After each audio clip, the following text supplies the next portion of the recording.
सिन्दूरारुणविग्रहान् त्रिनयनाम् माणिक्यमौलिस्फुरत् तारानायकशेखराम् स्मितमुखीमापीनवक्षोरुहाम् पाणिभ्यामलिपूर्णरत्नचषकम् रक्तोत्पलम् बिभ्रतीम् सौम्याम् रत्नघटस्थरक्तचरणाम् ध्यायेत् परामम्बिकाम्. Sai Smriti, please unmute.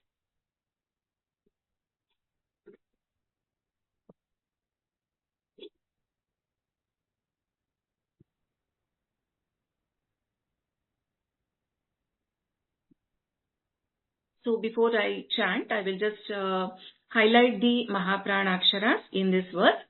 Sinduraruna Vigraham Trinayanam Manikya Maulis Phurat. Ha is the Mahaprana Akshara. Tara Nayaka Shekharam. Kha is the Mahaprana Akshara. Smita Mukhi. Kha, again Mukhi. Kha is the Mahaprana Akshara. Smita Mukhi Mapina Vakshoruham. This letter is Sha. Panibhyam. Bha is a Mahaprana Akshara. Panibhyam Alipurna Ratna Chashakam. Here Sha. Shanmukha Sha. Raktotpalam Bibhratim. First letter is an Alpaprana Bha and second letter is a Mahaprana Bha. Saumyam Ratna Ghatastha. Gha is a Mahaprana Akshara. Again in Ghatastha, Tha is a Mahaprana Akshara. Rakta Charanam Dhyayet. Dha is a Mahaprana. Paramambikam. Sinduraruna Vigraham.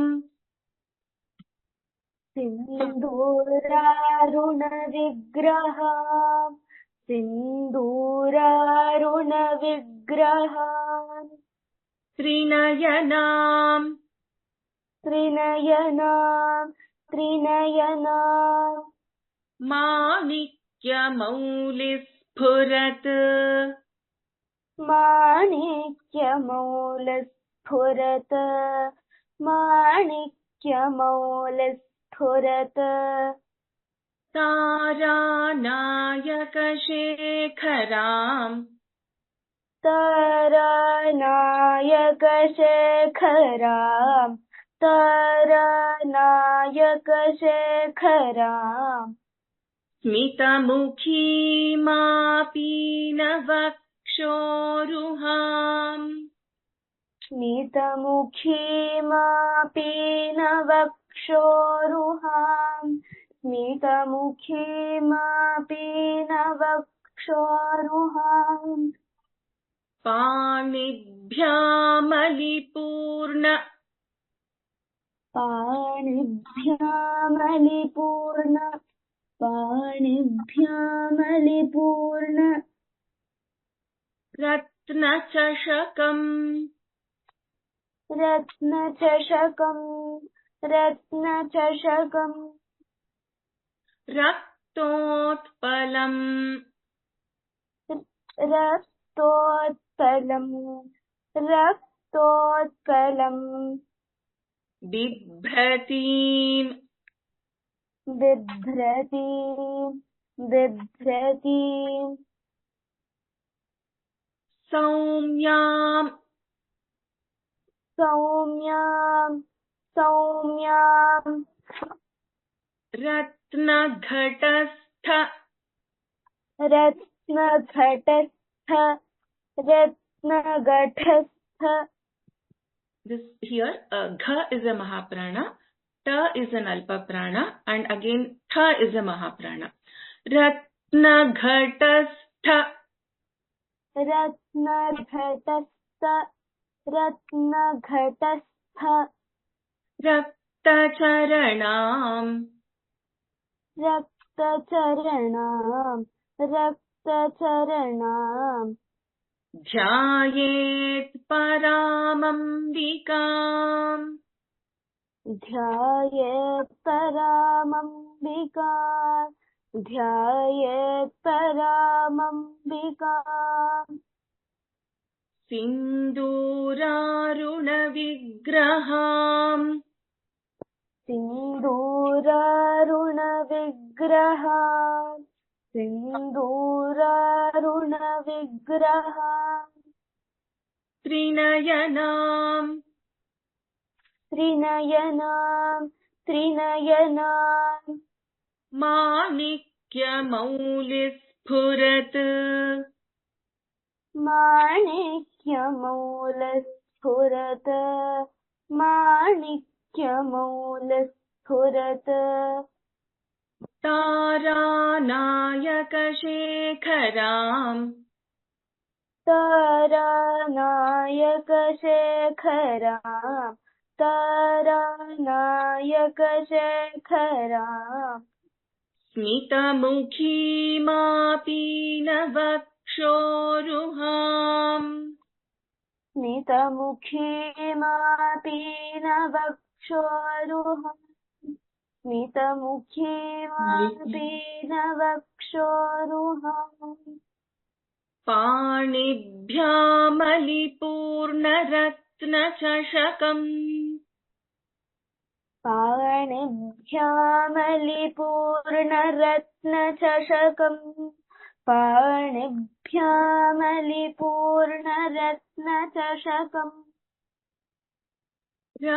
रक्तोत्पलम् बिभ्रतीम् रक्तोत्पलं बिभ्रतीम् रक्तोत्पलं बिभ्रतीम् सौम्याम् रत्नघटस्थरक्तचरणाम् सौम्यां रत्नघटस्थरक्तचरणाम् सौम्यां रत्नघटस्थरक्तचरणाम् ध्यायेत् परामम्बिकाम् ध्यायेत् परामम्बिकाम् ध्यायेत् परामम्बिकाम् सिन्दूरारुणविग्रहान् त्रिनयनाम् माणिक्यमौलिस्फुरत् सिन्दूरारुणविग्रहान् त्रिनयनाम् माणिक्यमौलिस्फुरत् सिन्दूरारुणविग्रहान् त्रिनयनाम् माणिक्यमौलिस्फुरत् तारानायकशेखराम् स्मितमुखीमापीनवक्षोरुहाम् तारानायकशेखराम् स्मितमुखीमापीनवक्षोरुहाम् तारानायकशेखराम् स्मितमुखीमापीनवक्षोरुहाम् पाणिभ्यामलिपूर्णरत्नचषकम्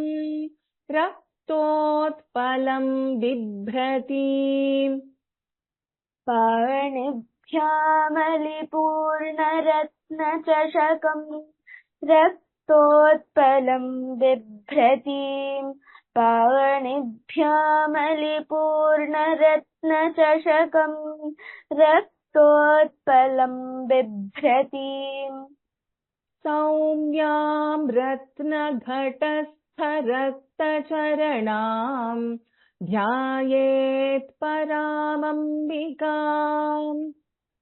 सौम्यां रत्नघटस्थरक्तचरणान् ध्यायेत् परामम्बिकाम् सौम्यां रत्नघटस्थरक्तचरणाम् ध्यायेत् परामम्बिकाम्. Now we will chant 2 lines together. सिन्दूरारुणविग्रहान् त्रिनयनाम् माणिक्यमौलिस्फुरत् तारानायकशेखरां स्मितमुखीमापीनवक्षोरुहाम्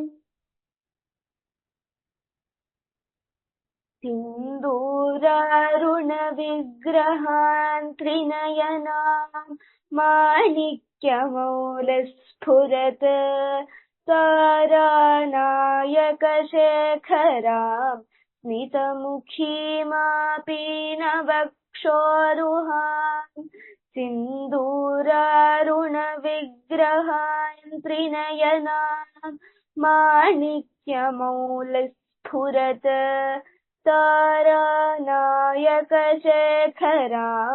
स्मितमुखीमापीनवक्षोरुहाम् पाणिभ्यामलिपूर्णरत्नचषकं रक्तोत्पलं बिभ्रतीं सौम्यां रत्नघटस्थरक्तचरणां ध्यायेत् परामम्बिकाम् पाणिभ्यामलिपूर्णरत्नचषकम् रक्तोत्पलं बिभ्रतीं सौम्यां रत्नघटस्थरक्तचरणान् ध्यायेत् परामम्बिकाम् पाणिभ्यामलिपूर्णरत्नचषकम् रक्तोत्पलं बिभ्रतीं सौम्यां रत्नघटस्थरक्तचरणान् ध्यायेत् परामम्बिकाम् सिन्दूरारुणविग्रहान् त्रिनयनां माणिक्यमौलिस्फुरत् तारानायकशेखरां स्मितमुखीमापीनवक्षोरुहाम् पाणिभ्यामलिपूर्णरत्नचषकं रक्तोत्पलं बिभ्रतीं सौम्यां रत्नघटस्थरक्तचरणां ध्यायेत् परामम्बिकाम् सिन्दूरारुणविग्रहान् त्रिनयनान् माणिक्यमौलिस्फुरत् तारानायकशेखरां स्मितमुखीमापीनवक्षोरुहाम् पाणिभ्यामलिपूर्णरत्नचषकम् रक्तोत्पलं बिभ्रतीं सौम्यां रत्नघटस्थरक्तचरणान् ध्यायेत् परामम्बिकाम् सिन्दूरारुणविग्रहान् त्रिनयनां माणिक्यमौलिस्फुरत् तारानायकशेखरां स्मितमुखीमापीनवक्षोरुहाम् पाणिभ्यामलिपूर्णरत्नचषकम् रक्तोत्पलं बिभ्रतीं सौम्यां रत्नघटस्थरक्तचरणान् ध्यायेत् परामम्बिकाम्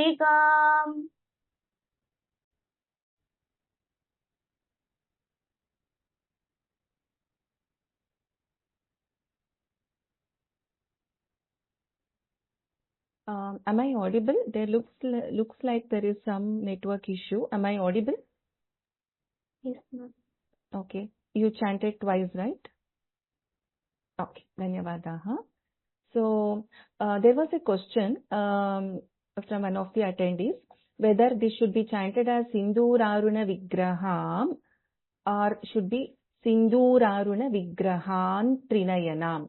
So if you remember the pronunciation aspects, whenever there is an anuswara and followed by a consonant, that is Vyanjanakshara, so when the anuswara becomes takes the last letter of that particular varga, the fifth letter of that varga. So in this case, we have Anuswara followed by ta, and the fifth letter of the varga is na. So we can chant this as Sinduraruna Vigrahan Trinayanam. So this is the general best practice. However, it is not incorrect if we chant it as Sinduraruna Vigraham Trinayanam. But if we are not taking a pause after Vigraham and if we are chanting continuously, the best practice is to follow this Varga Panchama rule, which is the after Anuswara, whichever the consonant, the Vyanjana, the fifth letter of the Varga Panchama. So in this case, Vigrahan Trinayanam. So you may ask me a question. Why in this the fourth line? Saumyam Ratna Ghatastha Rakta Charanam Dhyayet is there. We have a Anuswara and then Dha. Even in this case, it should take the form of the fifth letter of Tavarga, where Dha comes in, right? So Ta, Tha, Da, Dha, Na. So the fifth letter in Tavarga is Na. Yes, you can chant it like that. And you should not take a pause after this Charanam in that case. So, Saumyam Ratna Ghatastha Rakta Charanam Dhyayet Paramambikam. This is correct. However, because it's a long line and long words, sometimes it is difficult for us to chant this whole line together without taking a pause. In that case, if we are taking a pause after Charanam, then we can chant this Anuswara, Charanam, and then chant Dhyayet. If you are chanting without a pause after this, without taking a break, then Charanam Dhyayet is correct. So this is the answer to the question from one of the attendees. So with this, let us move on to the next Dhyana Shloka. I request the attendees to raise hands for chanting. At the end of the session, I'll give 10 minutes time where you can look at the screen and chant these sessions. So till then, I request all of you to please lower your hands. Otherwise, a message keeps popping up for me on the screen. So I'll answer your questions also in the end. The second Dhyana Shloka, Arunam, if you see, this is Na, Ta, Tha, Da, Dha, Na. Some of us always get confused with Na and Na. So please remember, this is Na, which comes in Tavarga. So Dirgha, and we have a Anuswara. And we have Ka, which is a Vyanjanakshara. So Arunam Karuna. So the fifth letter of Kavarga. So Ka, Kha, Ga, Gha, N. So Arunam Karuna. This will become not Arunam. Then we have Karuna Tarangitakshim, Ksha and a Dirgha. Karuna Tarangitakshim. Dhrita, Dha is a Mahaprana here. Dhrita Pashankusha Pushpa. So in this Pushpa, here we have a half Sha, Shanmukha Sha. Pushpa Bana Chapam. Then we have Animadibhiravritam. In this, Bha is a Mahaprana. Mayukhairahamityeva. Kha is a Mahaprana. And we have Vibhavaye. Bha is a Mahaprana. And we have Bhavanim. Bha is a Mahaprana. So, Meenakshi, you can chant after me. Arunam. Arunam. Arunam. Karuna Tarangitakshi. Karuna Tarangitakshi. Karuna Tarangitakshi. Dhrita-pashankusha. Dhrita-pashankusha. Dhrita-pashankusha. Pushpa-bana-chapam. Pushpa-bana-chapam. Pushpa-bana-chapam. Animadibhiravritam. Animadibhiravritam. अणिमादिभिरावृताम् मयूखैरहमित्येव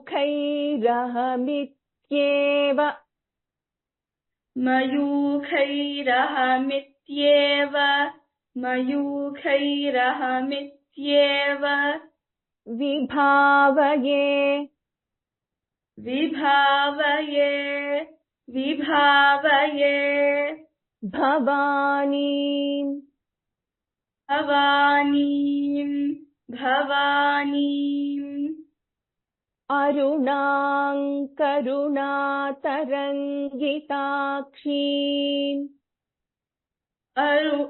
अरुणां करुणातरङ्गिताक्षीम् अरुणां करुणातरङ्गिताक्षीम् धृतपाशाङ्कुशपुष्पबाणचापाम् धृतपाशाङ्कुशपुष्पबाणचापाम् धृतपाशाङ्कुशपुष्पबाणचापाम् अणिमादिभिरावृताम् अणिमादिभिरावृताम् अणिमादिभिरावृताम् मयूखैरहमित्येव मयूखैरहमित्येव मयूखैरहमित्येव विभावये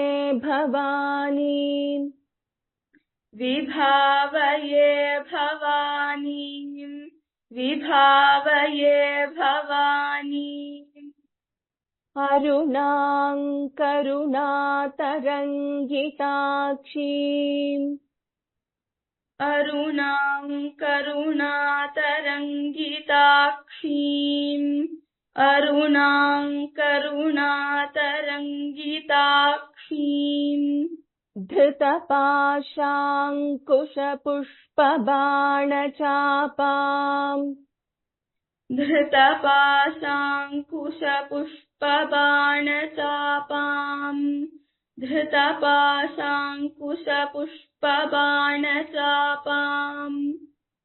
In the second line, we have animadibhiravrutam mayukhairahamityeva. We can split off this mayukha. So if we split mayukhaihi ahamityeva, it becomes so.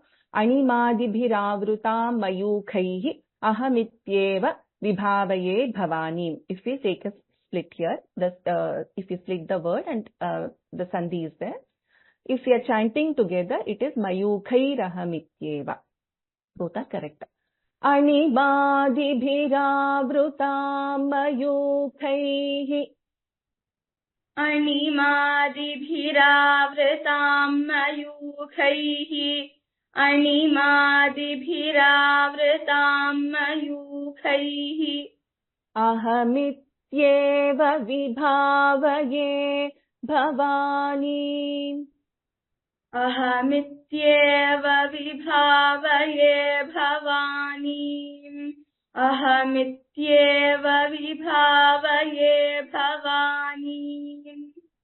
Arunam karunatarangitakshim धृतपाशाङ्कुशपुष्पबाणचापाम् अणिमादिभिरावृताम् मयूखैः अहमित्येव विभावये भवानीम्. अरुणां करुणातरङ्गिताक्षीम् धृतपाशाङ्कुशपुष्पबाणचापाम् अणिमादिभिरावृताम् मयूखैः अहमित्येव विभावये भवानीम्. अरुणां करुणातरङ्गिताक्षीम् धृतपाशाङ्कुशपुष्पबाणचापाम् अणिमादिभिरावृताम् मयूखैः अहमित्येव विभावये भवानीम्. Uttamam. Meenakshi, let's move to the next one.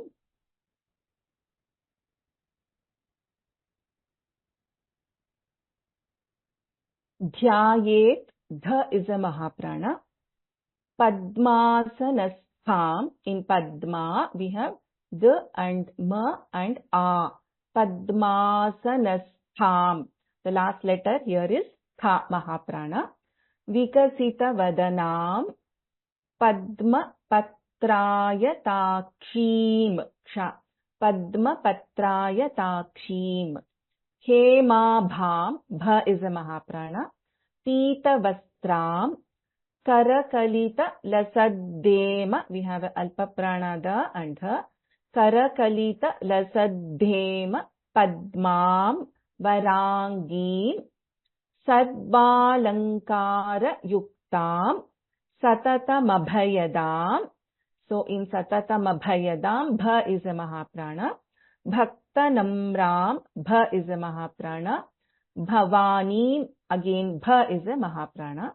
Shri Vidyam, Shantamurtim, Sakala Suranutam, Sarva Sampat Pradatrim.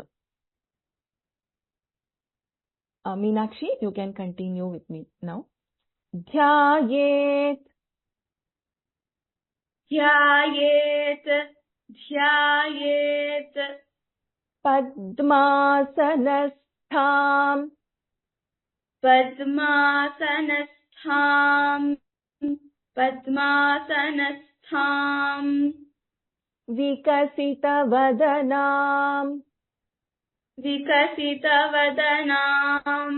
Vikasita vadanam. Padma patrayataksheem. Padma patrayataksheem. Padma patrayataksheem. Dhyayet padmasanastham. Vikasita vadanam. Padma patrayataksheem. Dhyayet padmasanastham. Vikasita vadanam.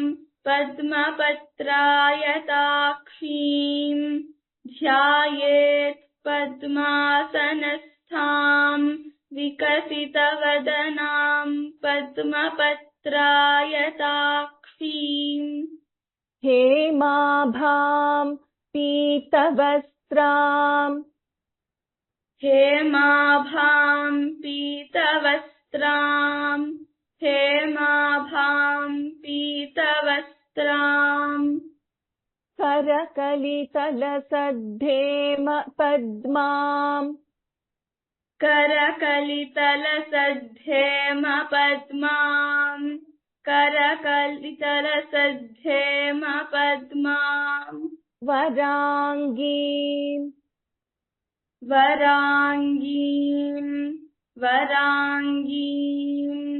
Sarvalankarayuktam. Sarvalankarayuktam. Sarvalankarayuktam. Satatamabhayadam. Satatamabhayadam. Satatamabhayadam. Bhaktanamram. Bhaktanamram. Bhaktanamram. Bhavani. Bhavani. Bhavani. Shri Vidyam. Shri Vidyam. Shri Vidyam. Shantamurtim. Shantamurtim. Shantamurtim. Sakala Suranutam. Sakala Suranutam. Sakala Suranutam. Sarva Sampat Pradatrim. Sarva Sampat Pradatrim. Sarva Sampat Pradatrim. ध्यायेत् पद्मासनस्थां विकसितवदनां पद्मपत्रायताक्षीम् ध्यायेत् पद्मासनस्थां विकसितवदनां पद्मपत्रायताक्षीम् ध्यायेत् पद्मासनस्थां विकसितवदनां पद्मपत्रायताक्षीम् हेमाभां पीतवस्त्रां करकलितलसद्धेमपद्मां वराङ्गीम् हेमाभां पीतवस्त्रां करकलितलसद्धेमपद्मां वराङ्गीम् हेमाभां पीतवस्त्रां करकलितलसद्धेमपद्मां वराङ्गीम् सर्वालङ्कारयुक्तां सततमभयदां भक्तनम्रां भवानीम् सर्वालङ्कारयुक्तां सततमभयदां भक्तनम्रां भवानीम् सर्वालङ्कारयुक्तां सततमभयदां भक्तनम्रां भवानीम् श्रीविद्यां शान्तमूर्तिं सकलसुरनुतां सर्वसम्पत्प्रदात्रीम् श्रीविद्यां शान्तमूर्तिं सकलसुरनुतां सर्वसम्पत्प्रदात्रीम् श्रीविद्यां शान्तमूर्तिं सकलसुरनुतां सर्वसम्पत्प्रदात्रीम् ध्यायेत् पद्मासनस्थां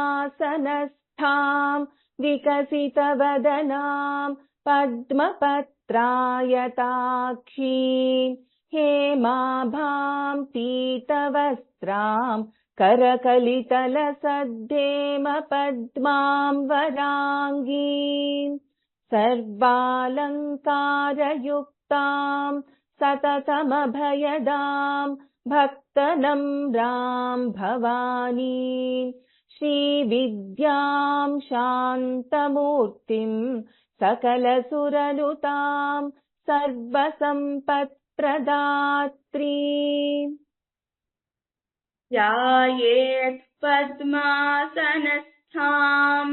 विकसितवदनां पद्मपत्रायताक्षीम् हेमाभां पीतवस्त्रां करकलितलसद्धेमपद्मां वराङ्गीम् सर्वालङ्कारयुक्तां सततमभयदां भक्तनम्रां भवानीम् श्रीविद्यां शान्तमूर्तिं सकलसुरनुतां सर्वसम्पत्प्रदात्रीम् ध्यायेत् पद्मासनस्थां